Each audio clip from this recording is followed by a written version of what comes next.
بسم اللہ الرحمن الرحیم الحمد للہ رب العالمین والصلاة والسلام علی رسولہ محمد وعلی آلہ واصحابہ اجمعین، اما بعد۔ برادران ملت اسلامیہ، اللہ کا شکر ہے ہم سیرت مبارکہ کو بیان کرتے ہوئے سن 8 ہجری تک پہنچ گئے۔ تمام واقعات تفصیل کے ساتھ آپ کی خدمت میں پیش کیے گئے ہیں۔ ابھی جو واقعات باقی ہیں انشاءاللہ اللہ چاہے گا تو ان کی بھی تکمیل ہوگی۔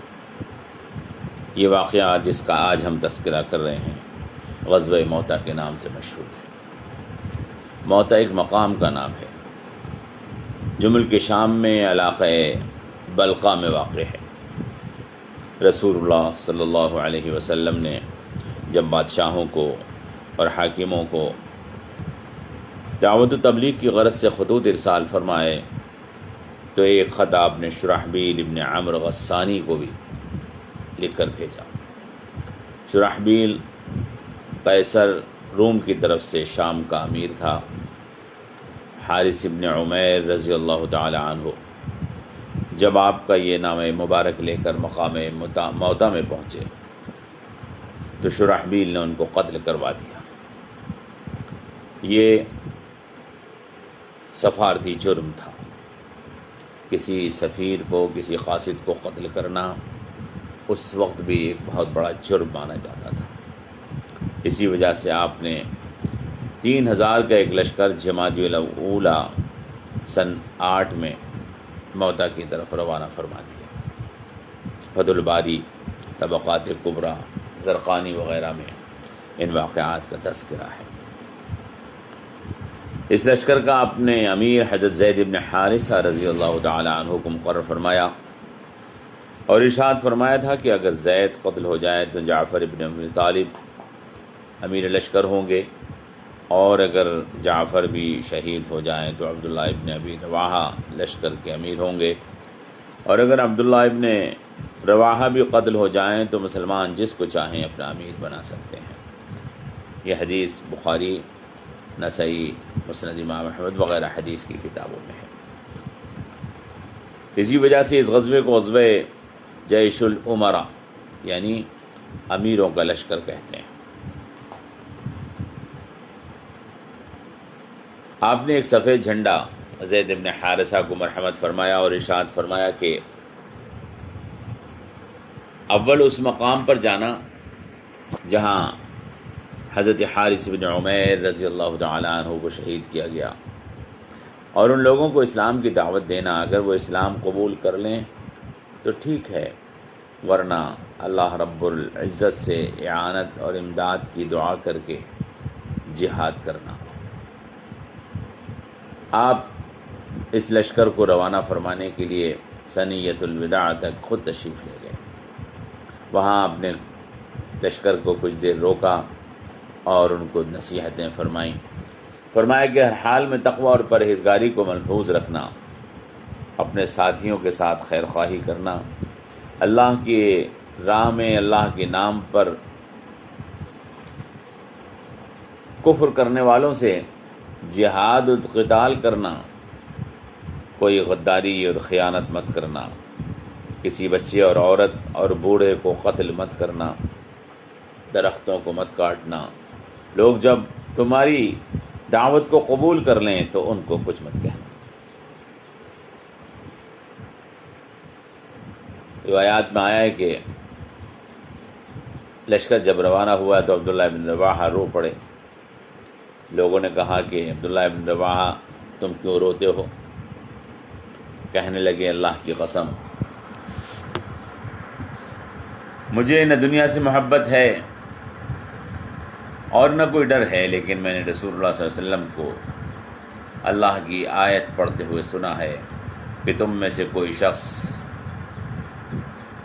ضرور دوزخ پہ سے گزرنے والا ہے، اور خدا کے نزدیک یہ امر مقرر ہو چکا ہے، بس نہیں معلوم کہ جہنم پر کیسے واپسی ہوگی، اسی لیے روتا ہوں۔ لشکر جب روانہ ہونے لگا تو مسلمانوں نے پکار کر کہا کہ خدا تعالیٰ تم کو صحیح اور سالم اور کامیاب واپس لائے۔ تو عبداللہ ابن رواحہ کے بارے میں آیا ہے کہ کہنے لگے میں واپس آنا نہیں چاہتا۔ الغرض لشکر روانہ ہوا۔ شرحبیل کو جب اس لشکر کی آمد کا علم ہوا تو 1,00,000 کے قریب لشکر مسلمانوں کے مقابلے کے لیے اس نے اکٹھا کیا اور قیصر روم سے کہا کہ میری مدد کے لیے تم لشکر بھیجو۔ قیصر روم نے بھی تقریباً 1,00,000 کا لشکر تیار کر کے روانہ کیا۔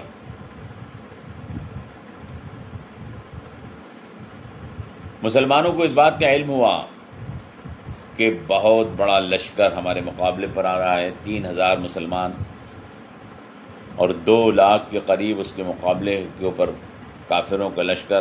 تو مسلمانوں کو فکر ہوئی۔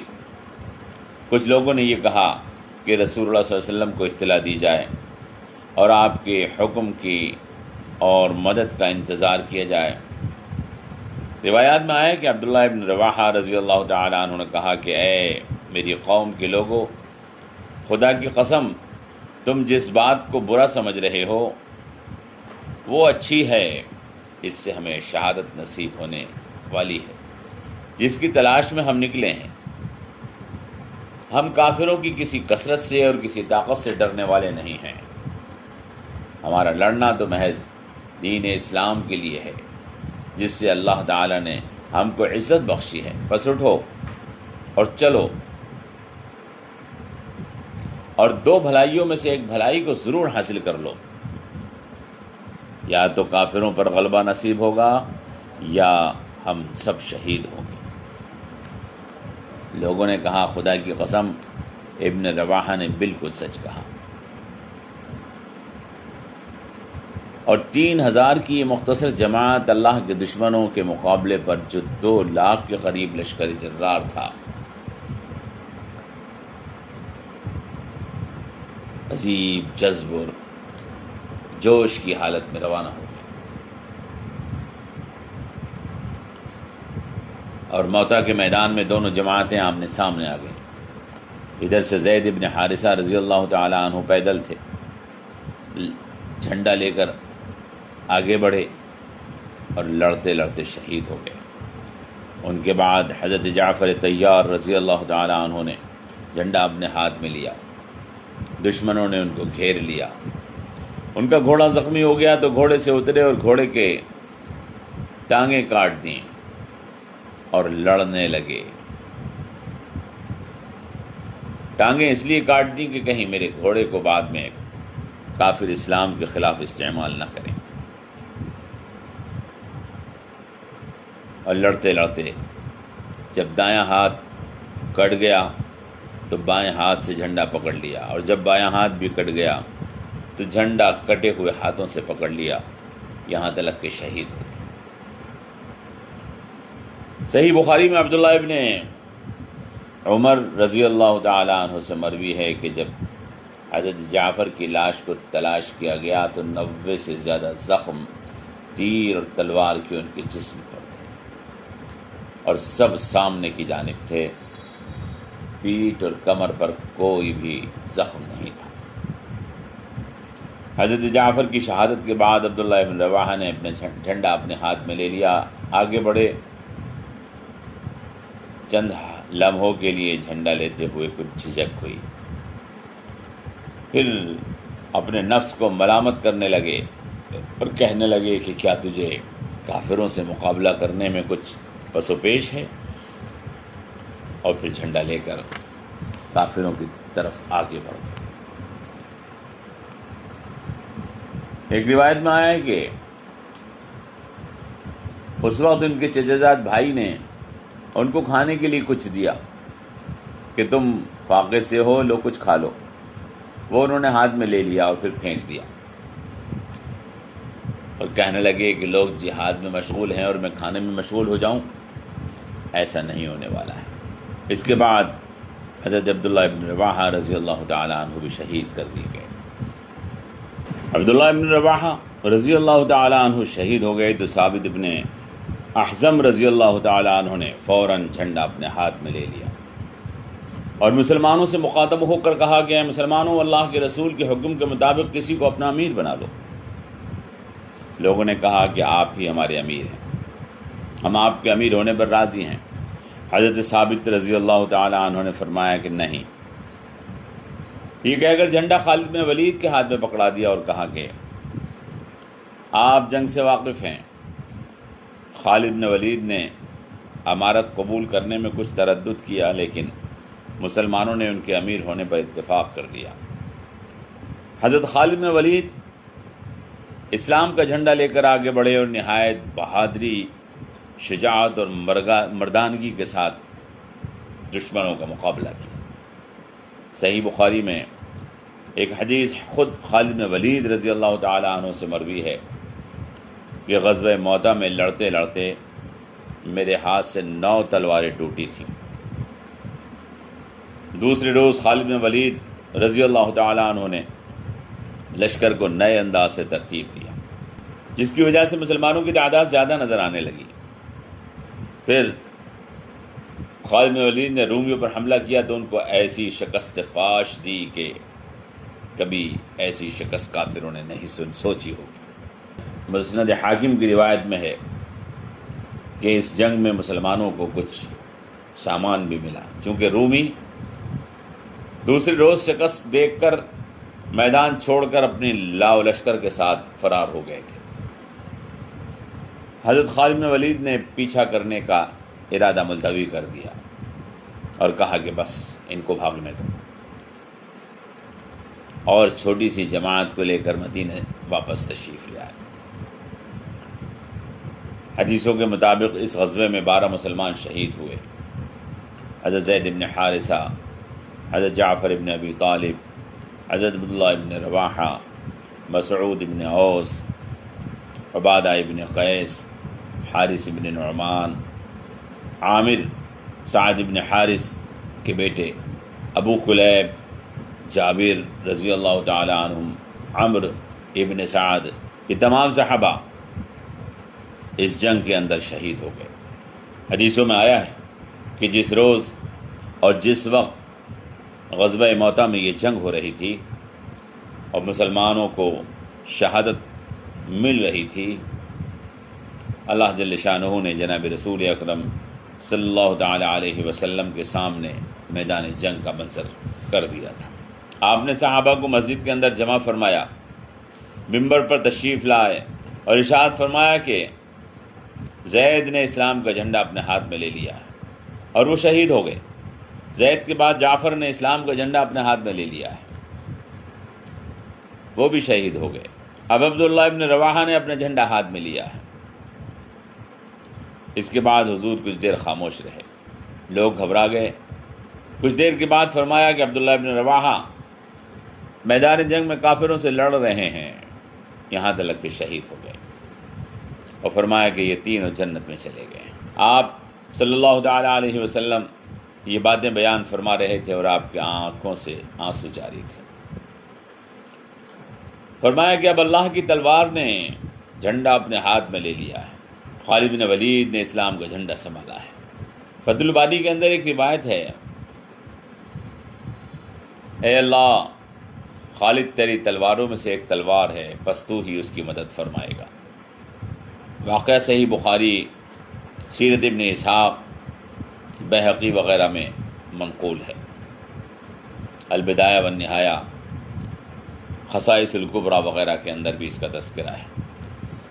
حضرت خالد بن ولید رضی اللہ تعالیٰ عنہ کے ہاتھ پر یہ فتح نصیب ہوئی۔ روایات میں آیا ہے کہ یہ لشکر جب واپس مدینہ آیا تو جناب رسول اکرم صلی اللہ تعالیٰ علیہ وسلم اس کے استقبال کے لیے خود مدینہ سے باہر تشریف لائے تھے۔ علماء نے لکھا ہے کہ خالد بن ولید رضی اللہ تعالیٰ عنہ نے پوری عمر جہاد کیا اور یہ آرزو کرتے رہے کہ میں شہید ہو جاؤں، لیکن وہ شہید نہ ہو سکے، اور اس کی وجہ یہ ہے کہ وہ اللہ کے رسول نے ان کو سیف من سیوف اللہ فرمایا تھا، اللہ کی تلواروں میں سے ایک تلوار، نہ اسے کوئی توڑ سکتا ہے نہ موڑ سکتا ہے۔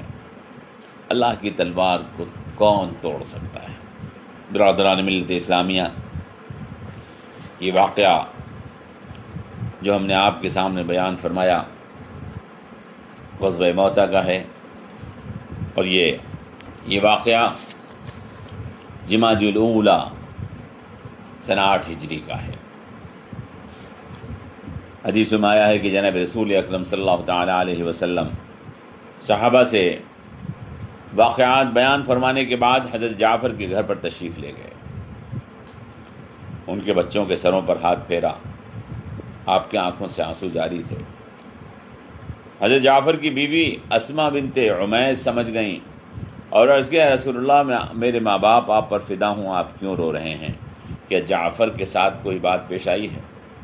آپ نے فرمایا کہ ہاں، وہ شہید ہو گئے ہیں۔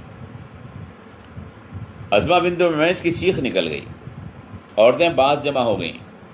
حضرت صلی اللہ علیہ وسلم اپنے گھر تشریف لے گئے اور فرمایا کہ جعفر کے گھر والوں کے لیے کھانا پکا کر بھیجو، آج اس گھر میں صدمہ ہے۔ اور حضور نبی کریم صلی اللہ تعالیٰ علیہ وسلم اس صدمے کا بہت اثر تھا۔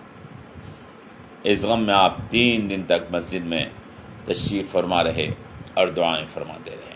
اللہ تبارک و تعالیٰ ان شہداء پر اپنی رحمتیں نازل فرمائے، ان کے درجات کو بلند فرمائے کہ ان کی قربانیوں کے نتیجے میں ہمیں دین اسلام ملا ہے۔